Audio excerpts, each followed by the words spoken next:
प्रिय छात्रों, नमस्ते। आज हम कक्षा 8 की हिंदी की पाठ्यपुस्तक से वसंत भाग 3 से 15वां पाठ पढ़ेंगे। 15वां पाठ है सूर के पद अर्थात सूरदास के पद। कविता रूप में है, लेखक हैं सूरदास जी। तो आइए पदों की ओर चलते हैं। सूरदास के पद। सूरदास सगुण भक्ति धारा के कृष्ण भक्त कवि थे। कृष्ण के बाल रूप का इन्होंने मनोरम वर्णन किया है। सूरदास जन्मांध थे, आँखों से अंधे थे, और यही कारण है कि आज सूर जो शब्द है वो अंधे व्यक्ति का पर्याय बन गया है। आइए हम इनके पदों का भाव ग्रहण करते हैं। यहाँ पर 2 पद दिए गए हैं। मैया कबहीं बढ़ेगी चोटी और तेरे लाल मेरो माखन खायो। इन पदों को पढ़ने से पूर्व हम जो कठिन शब्द हैं, शब्दार्थ हैं, उन्हें एक बार देख लेते हैं। ये पाठ में हमें अर्थ ग्रहण में सहयोगी होंगे।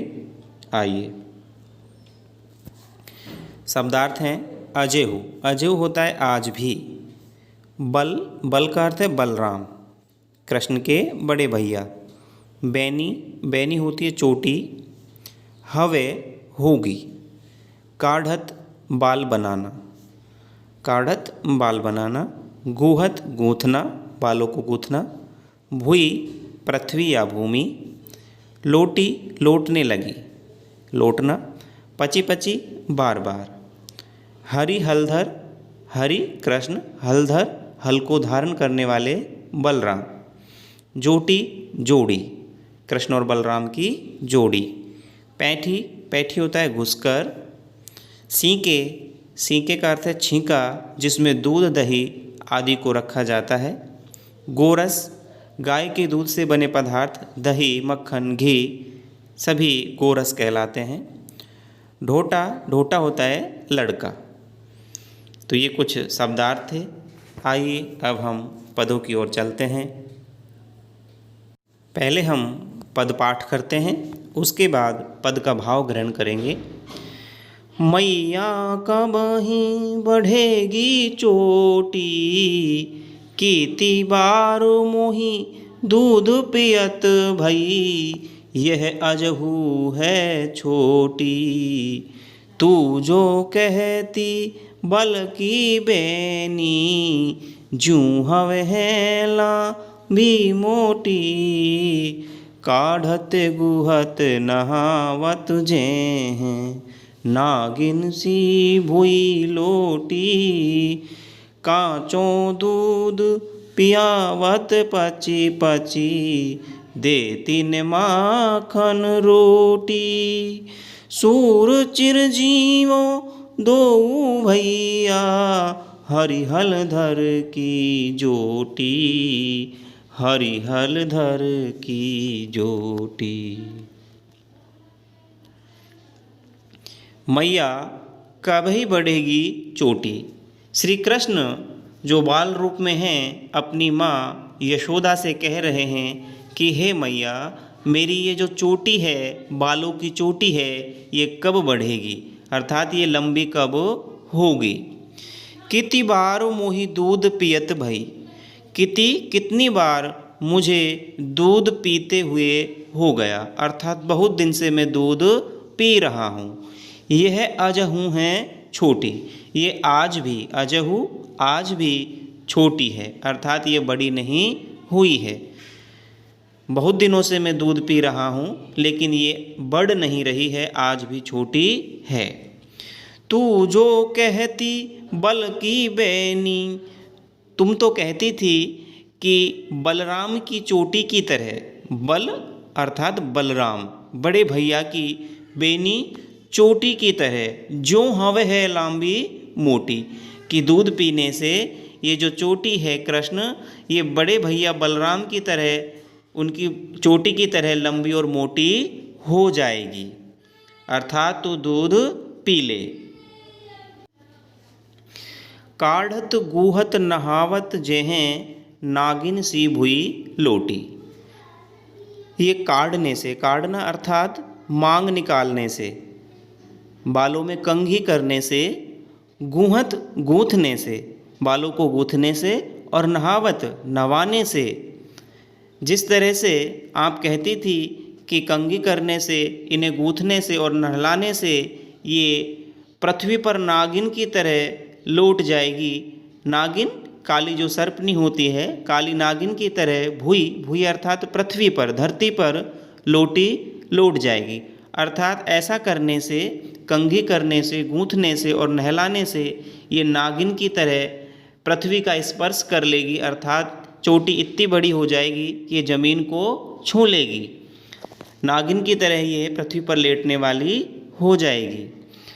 कांचो दूध पियावत पची पची, देती ने माखन रोटी। हे माता, तू मुझे कच्चा दूध पच पच करके पिलाती है, अर्थात बहुत मेहनत से बार बार कह कह कर मुझे तू कांचो कच्चा दूध पिलाती है। तू मुझे देती न माखन रोटी, तू मुझे माखन रोटी क्यों नहीं देती। आप जो मुझे कच्चा दूध पिलाती हैं वो मुझे नहीं भाता है, मुझे तो माखन रोटी प्रिय है, अर्थात मुझे माखन रोटी क्यों नहीं देती। सूर चिरजीवो दो भैया, हरि हल धर की जोटी। सूरदास जी वर्णन करते हुए कहते हैं कि चिरजीवो दो भैया, कृष्ण और बलराम, ये दोनों चिरजीवी हों, दीर्घायु को प्राप्त करें, हरि हलधर की जोटी, क्योंकि हरि श्री कृष्ण और हलधर बलराम की यह जोड़ी दीर्घ काल तक सलामत रहे, दीर्घायु को प्राप्त करे। इतनी प्यारी उन दोनों भाइयों की जोड़ी हमेशा सलामत रहे, ऐसा वर्णन करते हैं सूरदास जी। अब कल्पना करो, सूरदास जी जिनके पास आंखें नहीं हैं लेकिन अंतर्दृष्टि है, उसी से उन्होंने कृष्ण की और बलराम के बाल रूप का वर्णन यहाँ पर मनोहारी वर्णन किया है। आगे चलते हैं, दूसरा पद है।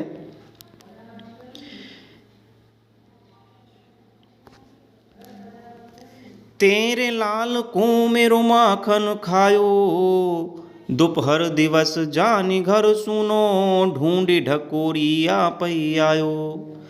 खोली की मारी पैठी मंदिर में, दूध दही सब सखिन खवायो। ऊखल चढ़ी सी के कोलिनो, अनभावत भुई में ढरकायो। दिन प्रति हानि होती गोरस की, ये ढोटा कोने ढंग लायो। सूर श्याम को हटकिन राखई, तेही पूत अनोखो जायो। यहाँ पर जो गोपियाँ हैं वो कृष्ण की माँ को डांट लगा रही हैं, कह रही हैं कि आपने अनोखे पुत्र को जन्म दिया है। भाव देखते हैं क्या कह रही हैं गोपियाँ। तेरे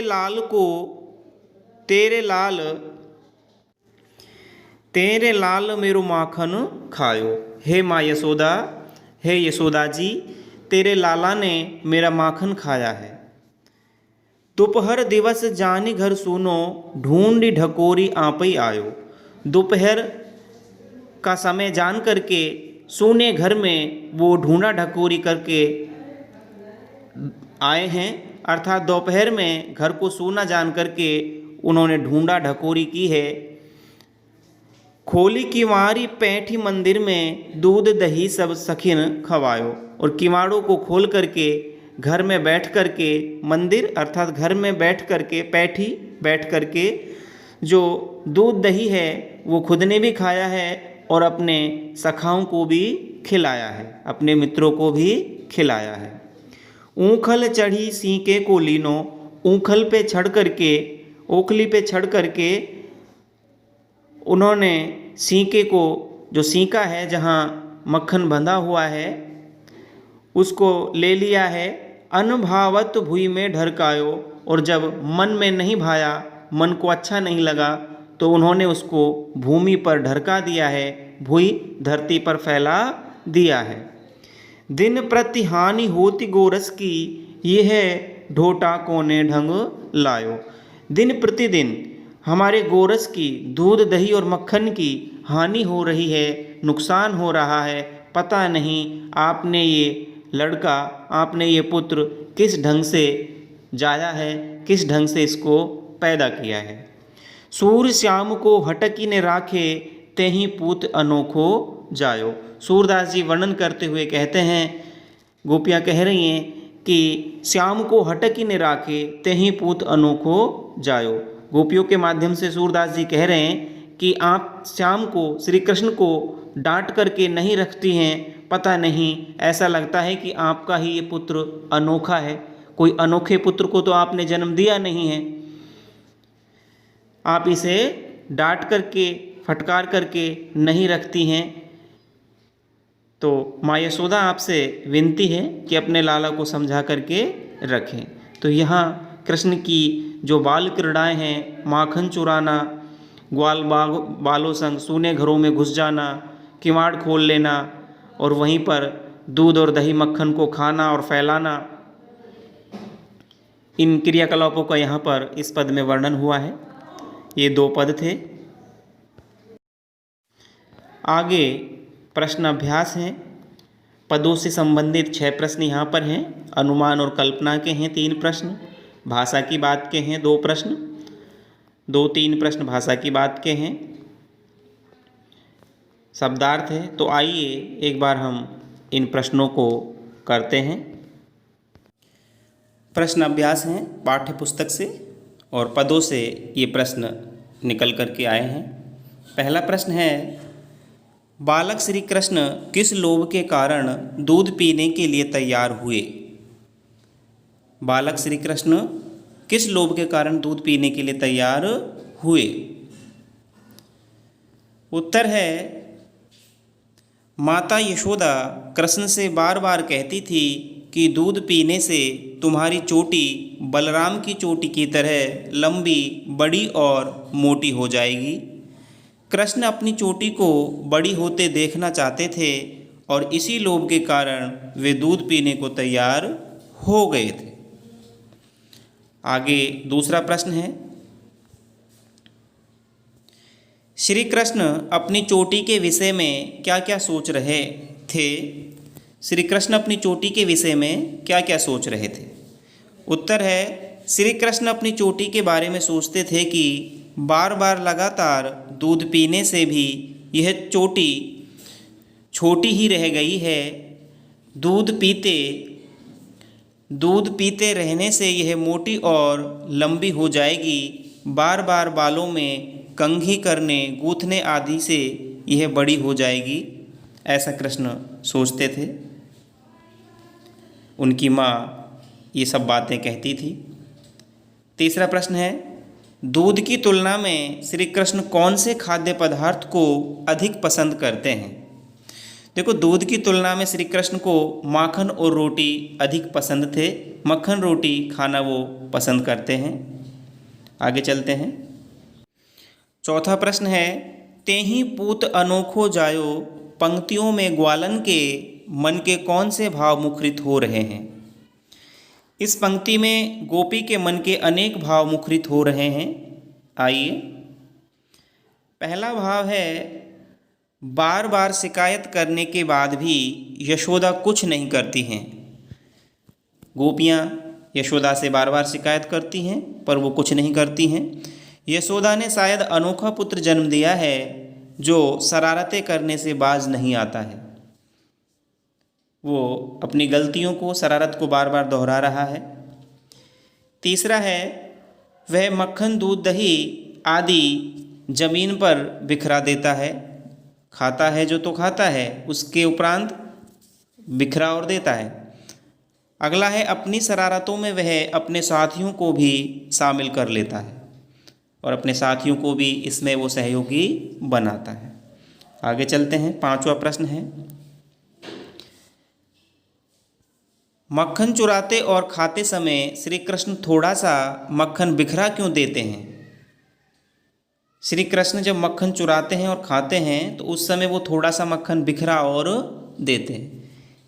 उत्तर है, मक्खन चुराते और खाते समय श्री कृष्ण थोड़ा सा मक्खन बिखरा देते थे। ऐसा वे जानबूझकर नहीं करते थे। कृष्ण छोटे थे और मक्खन चुराने की जल्दबाजी तथा साथियों को मक्खन देते समय ऐसा हो जाता था, क्योंकि वो चतुर तो थे नहीं, बच्चे ही तो थे।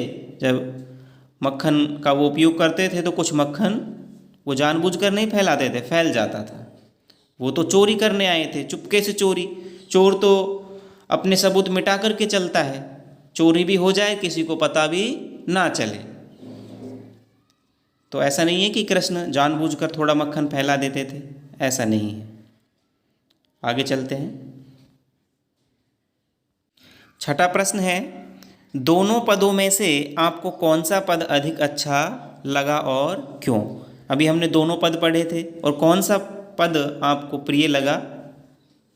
हो सकता है मुझे पहला पद लगे, आपको दूसरा पद लगे, तो अपना जवाब हमें देना है। उत्तर है, दोनों पदों में से मुझे दूसरा पद अधिक अच्छा लगा, क्योंकि कृष्ण अपनी बाल सुलभ आदतों के कारण मक्खन की चोरी करते हैं, तथा गोपिका उनकी शिकायत माता यशोदा से करती हैं, तथा अंत में कह देती हैं कि तेहि पूत अनोखो जायो। उसका ये कथन अत्यंत प्रासंगिक बन गया है कि हो सकता है तुमने अनोखे पुत्र को जन्म दिया है। उनकी जो माखन चोरी की शरारतें हैं उनका भी यहाँ पर मनोहारी वर्णन है। तो दूसरे पद को हम अधिक अंक देंगे। आइए अब अनुमान और कल्पना पर आधारित प्रश्न है। पहला प्रश्न है, दूसरे पद को पढ़कर बताइए कि आपके अनुसार उस समय श्री कृष्ण की उम्र क्या रही होगी। अनुमान और कल्पना हमें करनी है। श्री कृष्ण की क्या उम्र रही होगी? उत्तर है, दूसरे पद को पढ़ने से ज्ञात होता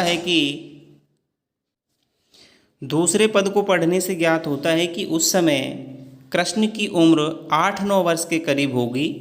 ऊखल की सहायता से छींके तक पहुंचना, दही मक्खन आदि जमीन पर बिखराना, साथियों को खिलाना आदि के माध्यम से उनके उम्र का अनुमान लगता है। कितनी उम्र होगी? 8-9 वर्ष। आगे दूसरा प्रश्न देखते हैं। ऐसा हुआ हो कभी कि माँ के मना करने पर भी घर में उपलब्ध किसी स्वादिष्ट वस्तु को आपने चुपके चुपके थोड़ा बहुत खा लिया हो, और चोरी पकड़े जाने पर कोई बहाना भी बनाया हो।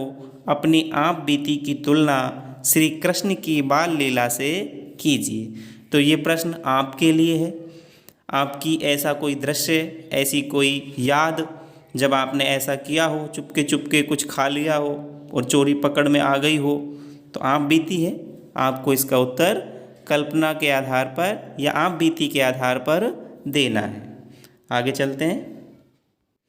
तीसरा प्रश्न है, किसी ऐसी घटना के विषय में लिखिए जब किसी ने आपकी शिकायत की हो और फिर आपके किसी अभिभावक, माता पिता, बड़ा भाई बहन इत्यादि ने आपसे उत्तर मांगा हो। भाई आपकी किसी ने, पड़ोसी ने, किसी ने भी शिकायत की हो और अपने माता पिता, भाई या बहन ने आपसे फिर उसके बारे में स्पष्टीकरण चाहा हो, तो ऐसी कोई घटना है तो उसके बारे में आपको लिखना है। ये प्रश्न भी आप ही को करना है। यहाँ मैं अपने बारे में बता सकता हूँ, आपके बारे में नहीं, तो जवाब आपको ही देना है। आगे चलते हैं। भाषा की बात पर आधारित प्रश्न है। पहला प्रश्न है, श्री कृष्ण गोपियों को माखन चुरा चुरा कर खाते थे। श्री कृष्ण गोपियों का माखन चुरा चुरा कर खाते थे, इसलिए उन्हें माखन चुराने वाला भी कहा गया है। इसके लिए एक शब्द दीजिए। जो माखन चुरा चुरा कर खाता हो उसके लिए स्वाभाविक सा उत्तर निकल कर के आएगा माखन चोर। क्या निकलेगा? माखन चोर। आइए आगे चलते हैं भाषा की बात में। दूसरा प्रश्न है, श्री कृष्ण के लिए 5 पर्यायवाची शब्द लिखिए। कृष्ण के पर्यायवाची, बहुत सारे पर्यायवाची हैं कृष्ण के लिए। हम 5 पर्यायवाची देख लेते हैं। श्याम भी इन्हें कहा जाता है, गोपाल, गिरधर, मुरलीधर, वंशीधर, काना, मोहन, माखन चोर, गिरधारी, बहुत सारे नाम हैं। कृष्ण के करोड़ों नाम, कृष्ण के तो करोड़ों नाम हैं। सांवले हैं इसलिए श्याम कहा जाता है, गायों को पालते हैं इसलिए गोपाल कहा जाता है, गिरिराज पर्वत को धारण करते हैं गिरिधर कहा जाता है, मुरली को अधरों पर रखते हैं इसलिए मुरलीधर कहा जाता है, वंशी को, वंशी भी मुरली का पर्यायवाची है। वंशी को अधरों पर, होठों पर रखते हैं, इसलिए वंशीधर कहा जाता है। काना कहा जाता है। मोहन, प्यारे हैं इसलिए मोहन कहा जाता है। माखन चोर, माखन चुराने के कारण माखन चोर कहा जाता है। आगे चलते हैं, तीसरा प्रश्न देखते हैं। कुछ शब्द परस्पर मिलते जुलते अर्थ वाले होते हैं, उन्हें पर्यायवाची कहते हैं, और कुछ विपरीत अर्थ वाले भी समानार्थी शब्द पर्यायवाची कहे जाते हैं। जो समान अर्थ देते हैं उन्हें पर्यायवाची भी कहते हैं, और विपरीतार्थक शब्द विलोम कहलाते हैं। जो उल्टा अर्थ देते हैं, विपरीत अर्थ देते हैं, उन्हें विलोम शब्द कहते हैं। हम देख लेते हैं, जैसे पर्यायवाची शब्द हैं। चंद्रमा है, चंद्रमा को शशि भी कहते हैं। इंदु, राका चंद्रमा के पर्यायवाची हैं। मधुकर, मधुकर भ्रमर को, भंवरे को, भौरा है, मधुप है। सूर्य के पर्यायवाची रवि है, भानु है, दिनकर है, दिवाकर है, भास्कर है। बहुत सारे पर्यायवाची। विपरीतार्थक अर्थात विलोम शब्द देखते हैं, जैसे दिन का रात हो जाता है, श्वेत का श्याम होता है, शीत का उष्ण हो जाता है। तो पाठों से दोनों प्रकार के शब्दों को खोजकर हमें लिखना है। पाठ से क्या करना है, इस तरह के दोनों शब्द हमें खोज करके लिखने हैं। ये प्रश्न है, यहाँ तक उत्तर हम देते हैं। सूरदास के पद पाठ से दोनों प्रकार के कुछ शब्द हम नीचे आपको दे रहे हैं। आइए, सूरदास के पद पाठ से दोनों प्रकार के कुछ शब्द ये हैं। देखो, दूध है, दूध का पर्यायवाची पय, क्षीर, दुग्ध, पीयूष। पूत का पर्यायवाची पुत्र, सुत, तने, आत्मज, बेटा। मंदिर या घर का पर्यायवाची घर, गेह, आलय, निकेतन, निलय। मैया का माता, जननी, माँ, जन्मदात्री, ये सभी माँ के पर्यायवाची हैं। हरि, हरि के पर्यायवाची हैं प्रभु, परमात्मा, ईश्वर, नारायण, ईश। दिवस, वार, दिन, दिवा। भुई, भुई पृथ्वी के हैं, पृथ्वी, भू, भूमि, जमीन, वसुधा, अवनी। सखा मित्र है, मीत है, सहचर है, दोस्त है। अनोखा के हैं अद्भुत, विचित्र, आदित्य, अद्वितीय, अपूर्व, निराला, अनूठा। और सूना के पर्यायवाची हैं निर्जन, सुनसान, विजन। आगे विपरीतार्थक शब्द हैं। शब्द है विपरीतार्थक शब्द। बढ़ेगी से, बढ़ेगी शब्द का विपरीत होगा घटेगी। लांबी का छोटी। भूई का आसमान, भूई माने भूमि, भूमि का आसमान। चिरजीवो क्षणभंगुर, चिरजीवी बहुत समय तक जीने वाला, और क्षणभंगुर क्षण भर में नष्ट होने वाला। खोली बंद कर, खोलना और बंद करना। हानि लाभ। मोही का तोही, मोही माने मुझे, तोही माने तुझे। मोटी का पतली, कांचो कच्चा, कच्चे का पक्का। दिवस दिन का, रात्रि। अनभावत कम भाने वाला, अतिभावत ज़्यादा भाने वाला। अनोखो, अनोखो का साधारण। तो यहाँ ये सभी पर्यायवाची और विलोम शब्द पूर्ण होते हैं। और अपना जो आज का अध्याय है, पाठ था सूरदास के पद, हम यहीं पर इसे विराम देते हैं। धन्यवाद।